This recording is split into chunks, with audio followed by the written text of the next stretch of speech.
అందరికీ నమస్కారం. ఈరోజు రాయలసీమ పల్లె పదాలు 12వ భాగంలో మరికొన్ని పదాలతో మీ ముందుకు వచ్చాను. మొదటి పదం ఆలకాగు. ఆలకాగు అంటే ఒక పొడవాటి కుండను, పెద్ద కుండను ఒక చోట పెట్టి చుట్టూ మట్టితో ఒక కటకంలాగా కడతారు. మధ్యలో కొండ ఉంటుంది, చుట్టూ కడతారు. అంటే ఆ రోజుల్లో స్నానం చేయడానికి, నీళ్లు వేడి చేసుకోవడానికి ఏం చేస్తారంటే ఆలకాగులో నీళ్లు పోయడము, చుట్టూ ఆ కటకానికి కింద మంట తగులుతూ ఉంటుంది అనమాట. ఒబ్బి చీకట పడుతుంది, ఆలకాగులో నీళ్లు తొడుకోపో, నీళ్లు పోసుకుందు కానీ అని చెప్పేసి అంటారు. ఇట్లా ఆలకాగు అనేది ఒక రకమైనటువంటి నిర్మాణం, వేడి నీళ్ళ కోసం ఆ రోజుల్లో ఆలకాగు చేసుకునేవాళ్ళు. అట్లే మరొక పదం అలివిగాదు.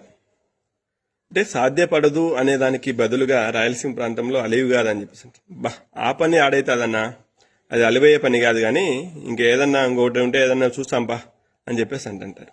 అంటే సాధ్యపడదు అనే దానికి బదులుగా అలివిగాదు అనేటటువంటి ఈ ప్రయోగాన్ని ఎక్కువగా ప్రయోగిస్తుంటారు రాయలసీమ ప్రాంతంలో. అంటే ఆసాది కూత అని మరొక మాండలికం.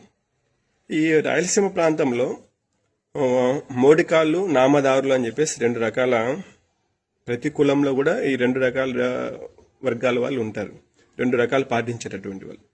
మోడికాళ్ళ ఇళ్లలో ఎవరైనా మనుషులు చనిపోతే వాళ్ళ తద్దినం రోజు ఏం చేస్తారంటే పాయసము, చిత్రాన్నం లాంటిది పెట్టి చేస్తారు. కానీ నామదాల ఇళ్లలో ఖచ్చితంగా మాంసాన్ని వండి, తద్దినం రోజు మాంసాన్ని వండి ఈ ఆసాదిని పిలిపించి వాళ్ళ చేత సోది చెప్పించారు. ఆసాది సోది అని చెప్పేసి అంటారు. ఇట్లా ఈ ఎవరైతే నామదారులు ఉంటారో ఆ దినం రోజు చేసేటటువంటి ఆ సోదిని, ఆ చెప్పించేటటువంటి ఆ ఆసాది సోదిని ఆసాది కూత అని చెప్పేసి ఈ మాండలికం పదంతో ప్రయోగిస్తారు.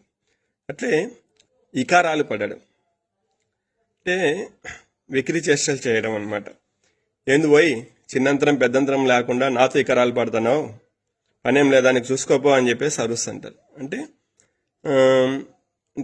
వెకిరి చేష్టలు అంటే చేయకూడనటువంటి అపహాస్యం చేయడానికి ప్రయోగిస్తూ చేసేటటువంటి చేష్టలు ఏవైతే ఉంటాయో దాన్ని ఇకరాలు పడడం అని చెప్పేసి ఈ రాయలసీమ ప్రాంతంలో ప్రయోగిస్తారు. ఇట్లా మరొక పదం ఇకిలించు. అంటే వెక్కిరించడం, ఒక రకంగా అంటే అపహాస్యం చేయడం, హేళన చేయడం. ఏంది ఇకిలించి నవ్వుతాండవు, అంతగా ఏం కానొచ్చింది పోయి నా ముఖంలో అంతగా ఇకిలించి నవ్వుతాండవు అని చెప్పేసి అంటూ ఉంటారు. ఇవి ఈ వారంలోని మరిన్ని పదాలు. వచ్చే వారంలో ఇంకొన్ని పదాలతో మీ ముందుకు వస్తాను. అంతవరకు సెలవు. నమస్కారం.